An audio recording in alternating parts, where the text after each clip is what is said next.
Jangan lupa like, komen, dan subscribe channel YouTube TVRI Bengkulu, serta nyalakan lonceng notifikasinya.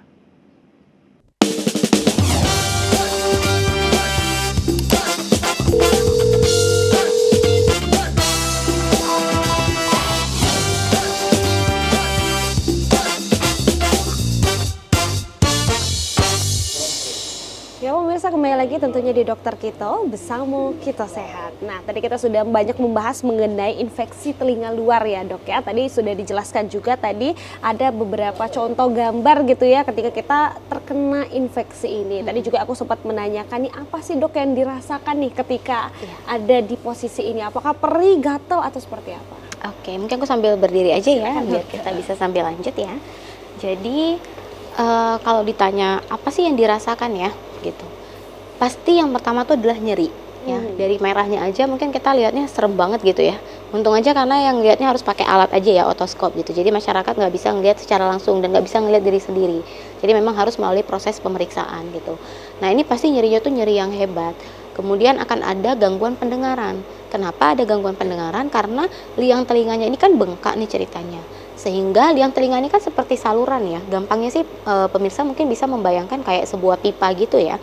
Nah pipa ini ketika ketumpuk nih dindingnya, otomatis ruang atau celah pipanya ini menjadi lebih sempit dibandingkan kalau dia misalnya nggak bengkak gitu, dindingnya datar aja gitu ya seperti biasa normal, dibandingkan dengan kalau dia lagi infeksi atau dia lagi bengkak, otomatis ruangnya, celahnya itu akan lebih sempit. Nah proses penghantaran bunyi, gelombang bunyi untuk bisa sampai ke bagian telinga dalam lalu kemudian diproses sehingga kita bisa menerjemahkan apa yang kita dengar, itu pasti akan berkurang. Kenapa? Jalur lewatnya juga lebih sempit dibanding seperti biasanya. Sehingga itulah yang kemudian kita kenal dengan istilah adanya tuli konduktif namanya. Jadi tuli konduktif itu adalah karena proses penghantaran gelombang bunyi untuk bisa diproses gitu ya, sampai diolah nantinya, diberikan impuls ke otak untuk kita bisa menerjemahkan apa yang kita dengar itu mengalami hambatan. Karena melewatinya tuh dia susah banget gitu ya, karena bengkak, merah dan lain sebagainya, karena peradangan itu. Jadi kira-kira itu yang mungkin akan dirasakan oleh si penderita atau si pasien gitu ya. Kemudian ini ya, jadi ada juga istilahnya yang ketiga, itu masih bagian dari difusia sih sebenarnya, tapi dia agak kelompok lebih kecil lagi. Karena apa? Karena dia lebih spesifik penyebabnya. Biasanya itu adalah karena berenang gitu ya. Tadi sudah disinggung ya, selain dari korek-korek tadi, memang itu yang paling intensitas nomor 1 yang paling banyak. Kemudian intensitas nomor 2-nya itu adalah karena berenang, sehingga disebutlah sebagai swimmer's ear ya. Jadi didapati 4 dari 1000 orang, biasanya usia dewasa muda sama remaja ya, itu akan bisa mengalami yang namanya otitis eksterna atau swimmer's ear tadi. Kenapa? Karena kita asumsikan bahwa di usia segini mungkin ada yang masih ngambil nilai renang mungkin ya, kemudian ada yang memang sengaja kursus renang, atlet renang mungkin dan lain sebagainya. Intinya perenang dia punya resiko gitu ya. Nanti akan lebih dalam disampaikan oleh Dr. Wenti gimana sih cara mencegahnya gitu ya. Kemudian ada gejala-gejalanya sama persis gitu ya. Nah tapi penyebabnya aja sehingga kita sebut swimmers tadi, karena ada paparan terhadap air. Apalagi mungkin secara logika masyarakat bisa membayangkan ya, kalau kolam berenang itu ada banyak orang di dalam gitu ya, yang kita nggak tahu ya, entah dia ada penyakit kulit kebetulan juga mungkin dia lagi infeksi saluran pernafasan, dia batuk pilek di sana ya, kemudian dia buang ingus mungkin di sana atau lain sebagainya yang kemudian menjadi sumber bakteri di sana. Lalu kemudian air itu masuklah ke dalam telinga ya si perenang tadi. Jadi sangat rentan, resiko itu sangat besar sekali untuk mengalami yang namanya otitis eksterna ya, atau radang telinga bagian luar ya. Nah, selanjutnya kita ke gejala klinisnya. Jadi gejala klinisnya itu seperti apa? Ya, ini lebih dalamnya lagi nih dari pertanyaan Afifah tadi. Dia sebenarnya kalau kita, apakah ada perbedaan? Mungkin jadi pertanyaan antara yang tipe 1 tadi, tipe 2 sama yang swimmer's ear tadi. Jawabannya sebenarnya tidak ada perbedaan yang terlalu spesifik. Mereka kurang lebih hampir sama. Karena apa? Karena pertama mereka sama-sama di bagian telinga luar. Artinya lokasinya juga sama kurang lebih, meskipun memang ada perbedaan ya. Jadi dari bagian anatomi atau struktur anatomi luar itu pun nanti dibagi-bagi lagi kayak tadi ya, sirkumskripta itu di sepertiga luar, lalu difusianya itu di bagian 2/3 dalam. Tapi kurang lebih mereka akan merasakan hal yang sama gitu. Apa itu yang pertama? Nyeri telinga, ini yang paling khas, atau otalgia. Jadi berdasarkan persentase yang membawa penderita atau pasien itu datang ke dokter, itu adalah nyeri telinganya. Ya, itulah yang paling banyak membawa pasien datang ke dokter untuk memeriksakan diri. Ada apa sih sebenarnya? Gitu ya. Lalu kemudian berikutnya, selain dari nyeri telinga, itu juga akan ditemukan bisa ada bau ya. Jadi ada bau-bau yang mungkin tidak enak gitu, atau tidak sedap gitu ya. Nah, bau-baunya itu biasanya disebabkan karena apa sih bisa muncul? Karena ada kelanjutan infeksi tadi, kelanjutan dari proses infeksinya. Kan tadi paling banyak disebabkan oleh karena bakteri gitu ya. Nah, kemudian nanti bakteri ini akan semakin berkembang di sana, bisa saja dia akan menumpuk menimbulkan yang namanya abses atau nanah ya. Jadi abses itu adalah kumpulan nanah. Nah, ini kan dia baunya tidak sedap ya. Nah, bisa saja itu. Terutama kalau yang tipenya adalah circumscripta atau bisul. Bisul itu kan kita tahu isinya memang nanah ya. Jadi kalau bisulnya pecah dari dalam telinga, tentu dia akan keluar kan. Nah, dia akan keluar sehingga akan menimbulkan bau yang tidak sedap. Akan keluar juga yang namanya sekret ataupun lendir ya.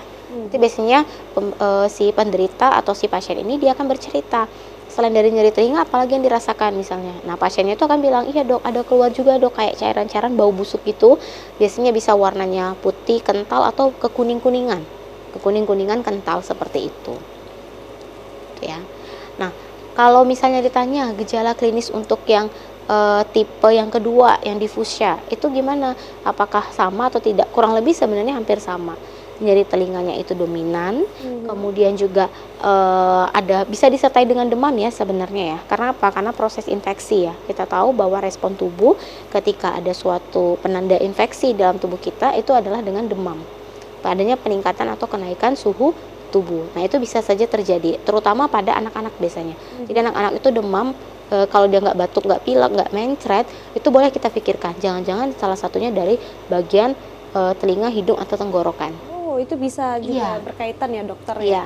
Jadi kalau misalnya kita udah cek nih anak kita nggak batuk, kemudian juga mencret juga enggak, kemudian pilek juga enggak, kita lihat sakit menelan juga enggak, coba cek, jangan-jangan nih misalnya kebetulan dia habis berenang gitu ya, jangan-jangan dia ada peradangan di telinga bagian luar. Gitu. Nah, dokter, ini kan bisa dikatakan kan infeksi, ada yang ringan, ada yang berat nih dokter. Seberapa bahaya sih kalau infeksi ini ada di telinga bagian luar? Oke, jadi kalau kita bertanya apakah ada komplikasi ya untuk lebih bahaya, tentu jawabannya ada. Jadi semua akan bisa menyebabkan komplikasi. Semakin tidak ditangani dengan tepat, artinya semakin berkembang nih bakterinya di sana. Misalnya saja tadi bisa menimbulkan abses tadi. Kalau sudah abses, otomatis gangguan pendengaran, fungsi pendengarannya akan semakin berat jatuhnya. Turunnya itu akan semakin berat, kemampuan untuk mendengarnya, seperti itu. Kemudian bisa juga nanti akan menciderai telinga bagian tengah, gitu. Jadi dia akan bisa berlanjut infeksinya, gitu. Makanya dia harus memang mendapatkan tata laksana yang tepat dan sedini mungkin. Jadi tidak bisa untuk kita anggap sepele ya, gitu. Karena dia cuma di bagian luar doang, dekat daun telinga, terus itu.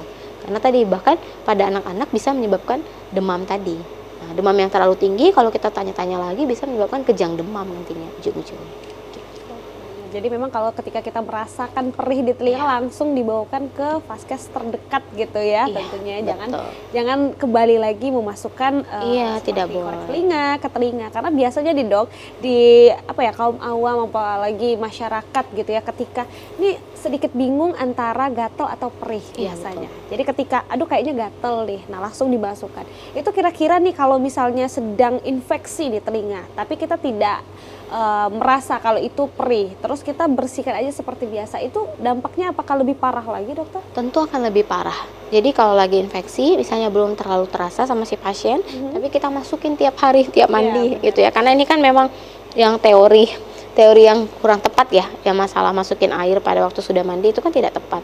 Nah, itu tentu akan makin menciderai nantinya, akan semakin membuat resiko makin infeksinya itu semakin besar gitu. Karena tadi yang kita pakai ini kan belum tentu steril nih airnya, gitu ya. Apalagi yang di kolam berenang tadi, yang di dalam bak mandi aja itu juga kan tidak steril, gitu ya. Tidak kita rebus dengan air mendidih dulu, gitu ya, logikanya. Jadi itu tentu sangat lebih besar lagi resikonya, gitu ya. Nah, kemudian kalau yang swimmer's ear tadi itu kurang lebih sebenarnya hampir sama juga gejalanya. Jadi gejalanya tetap ada nyeri telinga, kemudian tetap ada penurunan fungsi pendengaran ya. Mekanisme penurunan fungsi pendengarannya tadi mungkin masyarakat juga sudah bisa memahami karena memang semakin dia edem, bahasa kedokterannya atau bahasa medisnya itu edem ya, bengkak ya. Makin dia bengkak maka jalur masuknya gelombang suara untuk kemudian dihantarkan sampai ke telinga dalam dan diproses di otak itu akan semakin sempit. Kalau semakin sempit, ibaratnya kita bayangin makin dikit-dikit kan bisa masuknya, sehingga pendengaran kita pun juga akan berkurang. Nah, apabila dibiarkan berlanjut, tentu ini tidak baik kan. Itu kan akan bahkan ke lifestyle, quality of life ya. Jadi kualitas hidup kita pasti akan terganggu karena pendengaran itu kan panca indera yang penting juga ya, gitu. Jadi ketika itu tidak berfungsi dengan maksimal, pasti dampaknya adalah ke kualitas hidup yang akan turun. Baik dokter, tahan lagi, tentunya kita akan kembali lagi setelah jeda pariwara berikut ini, tetap di Dokter Kita.